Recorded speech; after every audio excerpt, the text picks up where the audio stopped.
I want to begin tonight inviting our attention to Luke chapter 14, which is where we will pick up our study that we began this morning, looking in Luke's gospel and looking at the phrase that Jesus turns.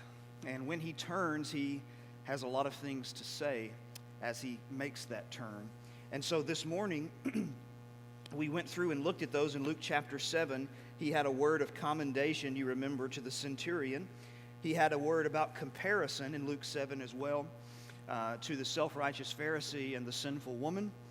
Then in Luke 9, 51 to 56, he spoke words of condemnation to his disciples for their failure to understand patience and grace with people and to understand what their mission really was and to put themselves aside for the greater good of saving people. And then he talked to us about a word of comprehension in Luke chapter 10. That is, a lot of people have longed to see what we see and to have what we have and have not seen it. And we have to go through the reality and remind ourselves of the blessing that is in front of us. So tonight we pick up in Luke chapter 14. Now, here's one of the things about the gospel. It finds a way of cutting both personality types. So when it comes to, say, what we looked at this morning as we talked about the sinful woman in Luke 7, you know, that truth for some people is hard to hear, that there aren't different categories of sin, respectable sins and, gross sins, that they're all equal in that sense. For some people, that's a hard truth for them to work through, okay? That doesn't make them terrible people. It just means it's difficult for them. That's their challenge as they embrace the gospel. Now, where we pick up tonight is the other side of this coin. Other people will love the message of, yes, Jesus will accept anyone, but they will struggle when Jesus makes demands of them, okay? And so that's one of the things about the gospel. It's going to cut both ways, and no one is going to escape it. So in Luke 14, beginning in verse 25, it says, "Now great crowds accompanied him, and he turned and said to them," there's our turn. Now, one of the things that is interesting when you study the ministry of Jesus is that when large crowds started following Jesus, he did the opposite of what every church growth expert that's ever lived says you should do. You see, because you've got a crowd, you've got a following, that there must be something good about that. And you don't want to mess that up. You got momentum rolling. Yeah, but see, here's the thing. Jesus is not concerned with the quantity of people who follow him. It doesn't make him feel better because he has a large group of people that follow him. If that large group of people, their faith has no quality to it. He's more interested in people legitimately following him for the right reason than being swept up in the moment. And so in his ministry, when large crowds start to follow him, what he will do many times is he will turn to them and say an incredibly hard truth to find out who legitimately is following him for the right reason. And this is one of those occasions.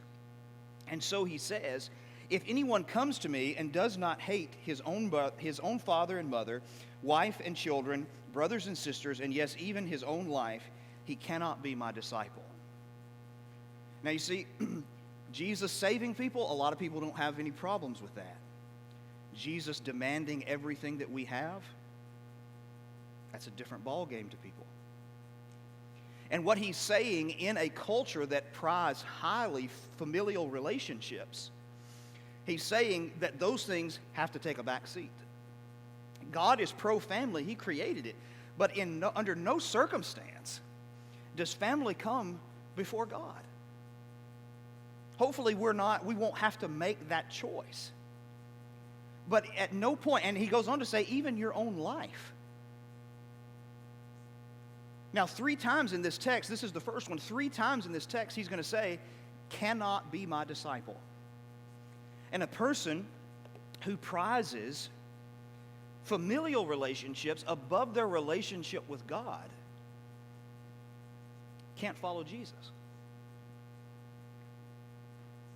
Now, again, for some people, that's very unsettling. But, if you think about it logically for a moment, who created family? Who knows how best that family works? And so what he's actually doing in demanding this is actually seeking our own good, because when we love him supremely, we're able to love our family in a way that we never would have been able to love them without him. And so he's actually calling us to do something that's for our own benefit and for the benefit of the people that we love.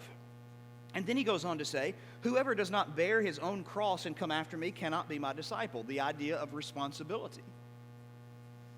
We have a cross to bear. There's a sense of responsibility.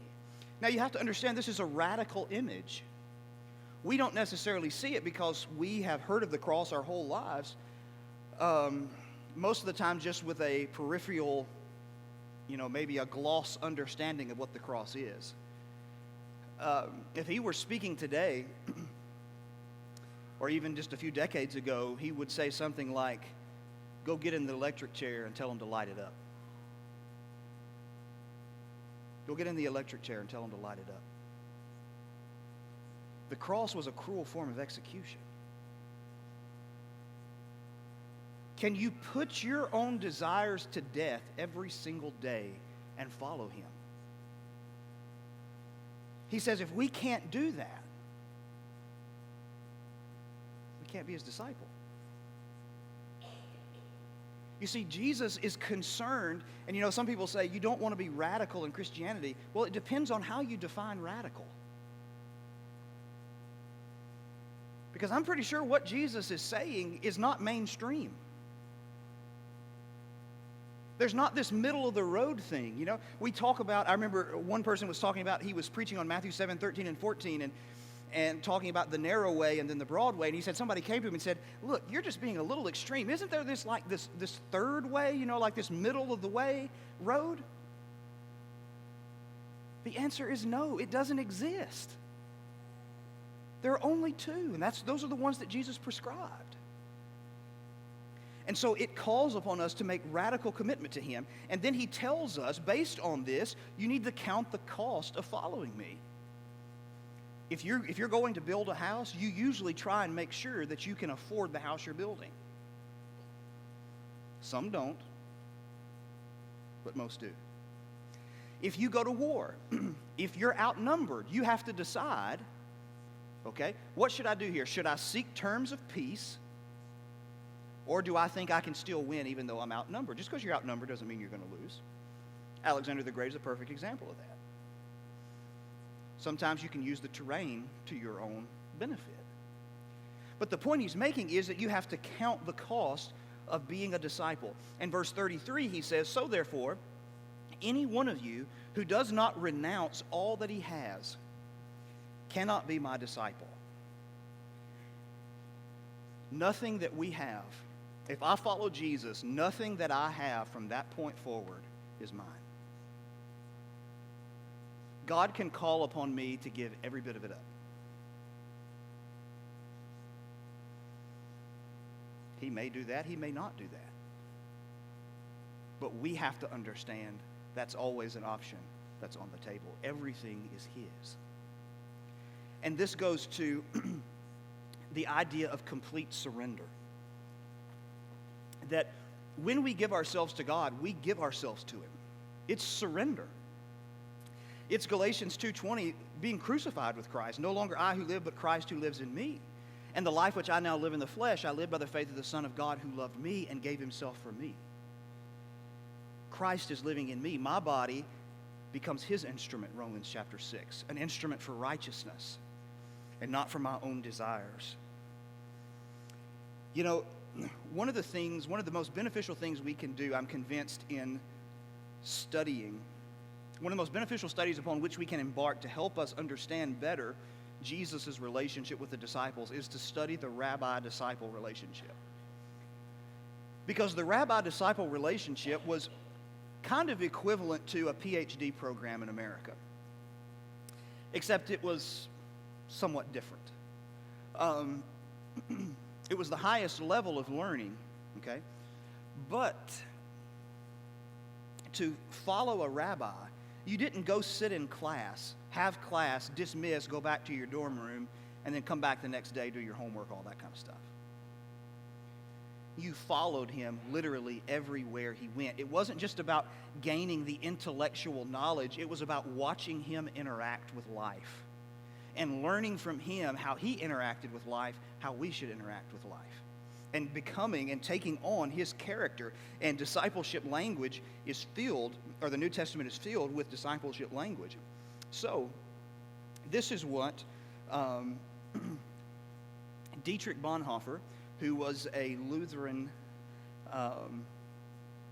scholar and preacher, but he wrote a book many years ago. Now, Bonhoeffer's an interesting character. He was executed by the Third Reich in World War II, shortly before it ended. Very fascinating.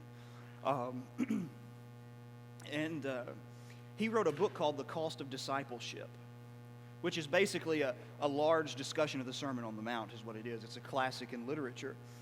But in that book, he begins it by saying this: the church's problem is that they want cheap grace.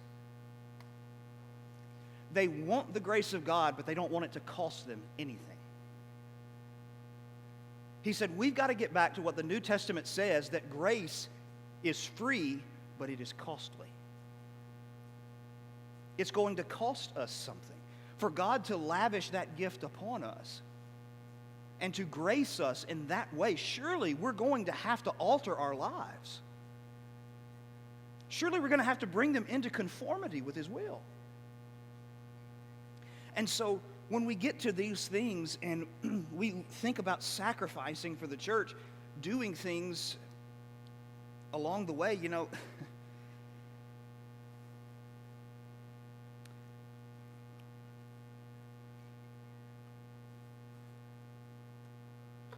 knowing where we're going to be when the church comes together. Listen, attendance to the services of the church is a very baseline barometer, okay? Just because a person attends doesn't mean they're faithful, but if we can't even get that thing consistent, it's an indicator of something that's very problematic. I mean, if I can't sacrifice, we're talking like 4 hours a week. If I can't sacrifice 4 hours a week, what are we going to do when He calls for some big things?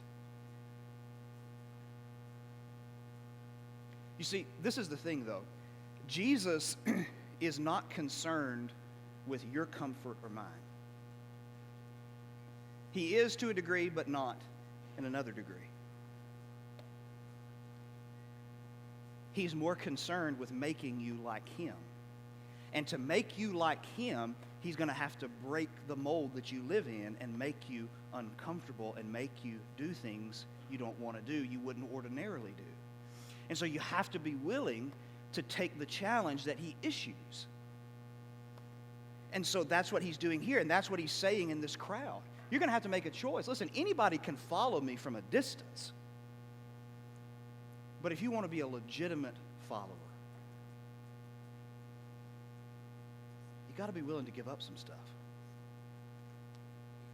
Okay? I'm not just some figure that you can be a fan of.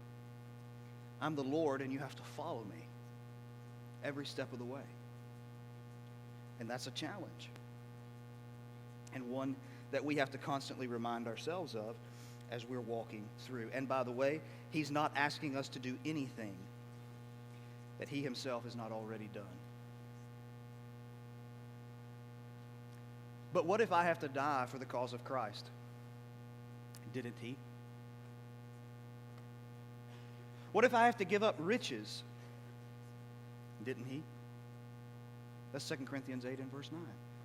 He's not asking us to do anything He Himself has not already first done.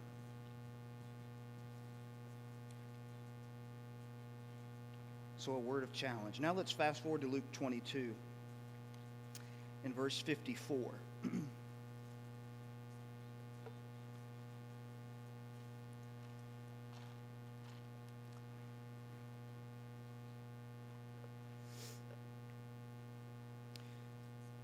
It says, then they seized him and led him away, bringing him into the high priest's house, and Peter was following at a distance. And when they had kindled a fire in the middle of the courtyard and sat down together, Peter sat down among them. Then a servant girl, seeing him as he sat in the light, and looking closely at him, said, this man also was with him. But he denied it, saying, woman, I do not know him. A little later, someone else saw him and said, you also are one of them. But Peter said, man, I am not. And after an interval about an hour, another insisted, saying, certainly this man was also with him, for he too is a Galilean.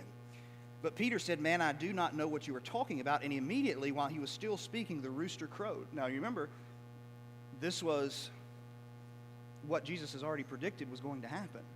Now, if I'm being fair to Peter, okay, nothing excuses what he does. I don't think anybody's going to do that.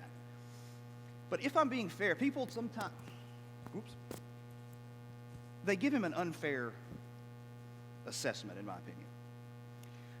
He says, I'm willing to die for you. People say, he ran like a chicken. No, he cut off somebody's ear because he was aiming for his head.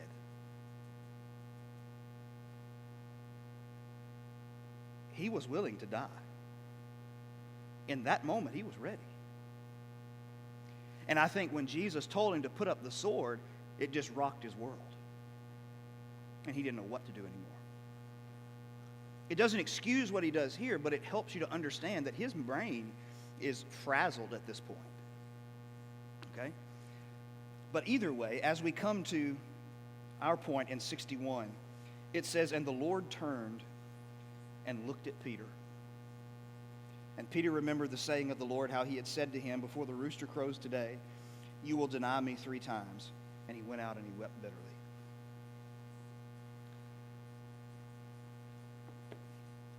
I want to curl up in a ball for him when I think about this.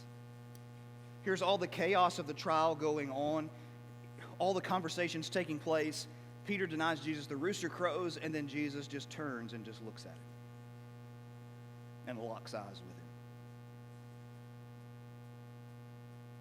It crushed him. You see it in his reaction.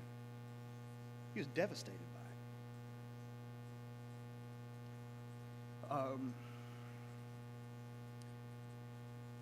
Jesus had convicted him of his sin. You know, I was the kind of kid, and it's just a personality thing is all it is. Doesn't make one kid better than the other. I would rather be spanked many times, which I was. I would rather be spanked many times than to have had my dad look at me and either say the words or not say the words, but see it on his face that says, I'm disappointed in you. That crushed my world. Spankings I can handle. But to know that I disappointed him at a deep level, that's hard for me. What do you think Peter felt like?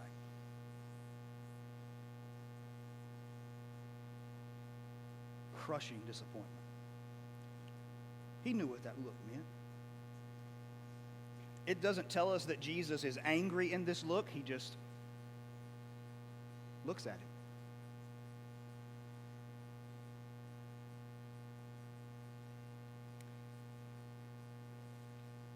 And you know, if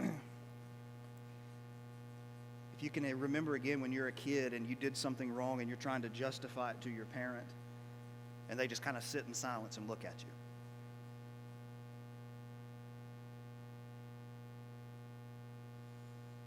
Like wanting you to hear yourself.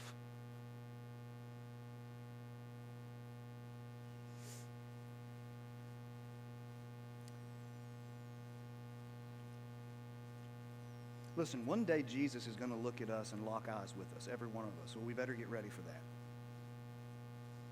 That's something that no one will miss.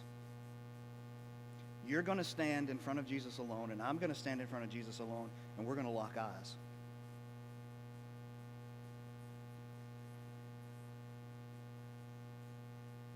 What am I going to say to him? How am I going to explain to him why I didn't take the challenge? And, you know, I would have done this, but I had this and this and this and this and this to do. And Jesus is just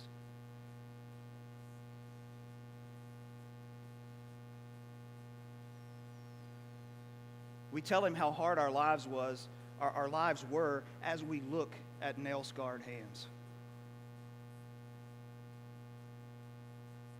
I would hope that we're too ashamed to even try that card. But inevitably some will. They do now and they will then.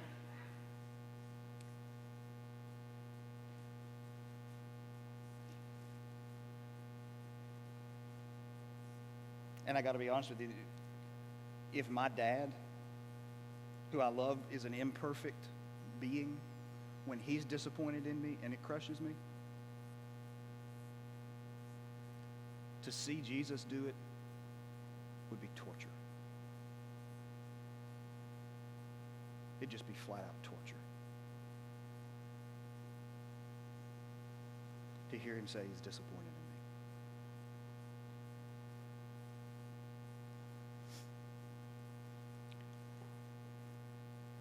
So what's it going to be? Then I want to go over just another page or two to Luke 23 and look at Jesus as he's making his way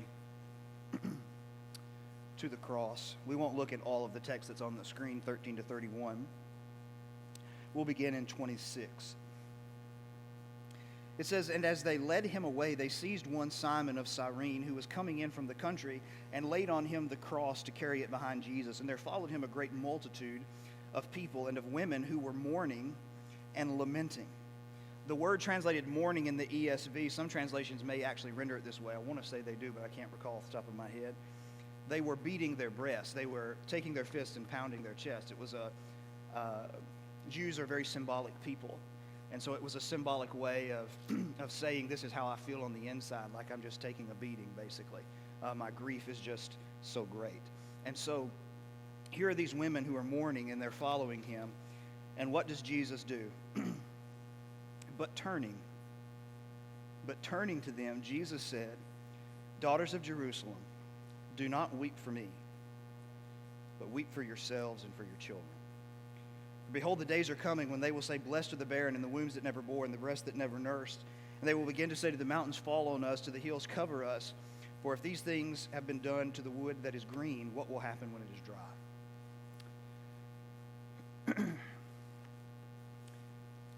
So first of all, the latter half of that statement, in my opinion, okay, other people have different judgment.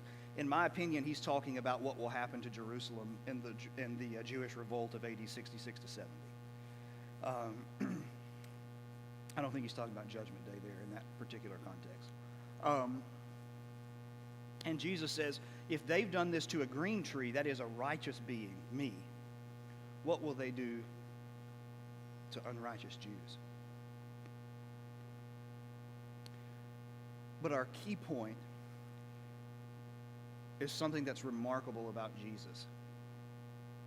Here he is. He's already been through a scourging in which most people died. I mean, you just didn't survive it very often. And here he is in the midst of what has to be just mind-numbing pain. He's a bloody mess. And he sees people crying for him. And what's his reaction? To comfort him.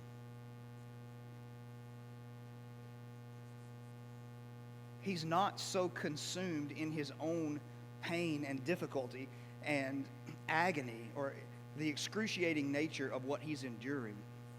He's concerned with people. Why? Because that's who he is.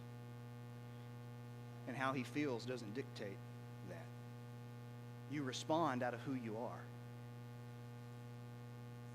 That's what so many people have yet to understand. How can I respond in a certain way? It's not just about responding in a certain way, it's about becoming a person. Developing the character that you don't even think, you just respond that way. It's not about what you do, it's about who you have to become in order to do that.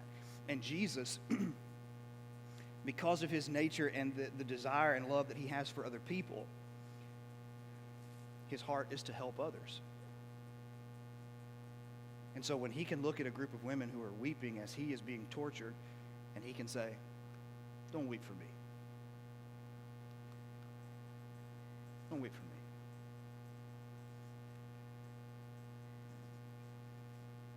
Weep for yourselves and for your children. First of all, look at what they've done. They've crucified their Messiah. And second of all, what's coming upon this nation in just a few years is going to be torturous. But he's there, and he's willing to help them in the midst of his grief. And so when Jesus turns, he also gives us consolation. So as we think about these 7 times in Luke where Jesus turns, he commends the faith of the centurion. He shows us the comparison of self-righteousness against brokenness. He condemns his disciples for their lack of patience and grace. He challenges them to comprehend what it is that they possess in the gospel. He challenges them, or everyone that follows him, to do the hard things. He looks at them and he convicts them of their sin. Doesn't have to say a word.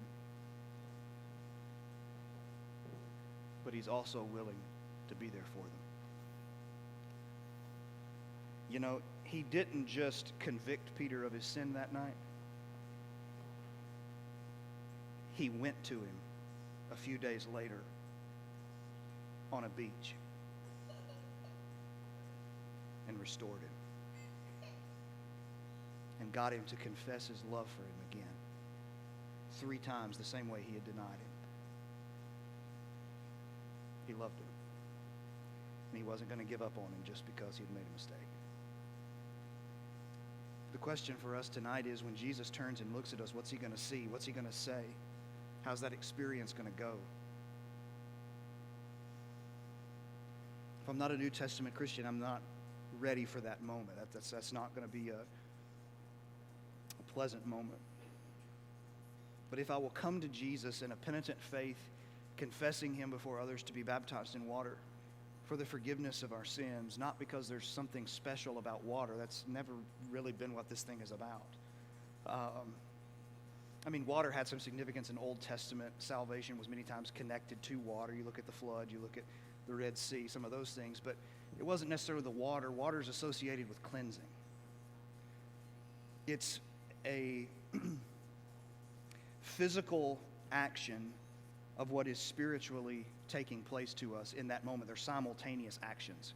We can see the physical action of the person being baptized, but they're simultaneously, spiritually being baptized into the blood of Jesus. And their sins are being washed away. And by the way, that's not a work, as so many people have put it forward as. Because Colossians chapter 2 says that when a person is baptized, they're being baptized in the faith of the working or the operation of God. Baptism is God's work. It's not man's work. And so if a person is willing to do that, Jesus obviously welcomes them with open arms. Or maybe as New Testament Christians, we haven't been who we're supposed to be, haven't lived up to some of the high callings that we've been called to. Or maybe we're just struggling in life in general. In all 3 of those categories, Jesus, and even though he's been hurt by them, he's been hurt by our sin, and he's also been hurt when we are hurt. He hurts along with us. He stands ready to console us and to help us. So if we can help you tonight, that's what we want to do as we stand and sing this song.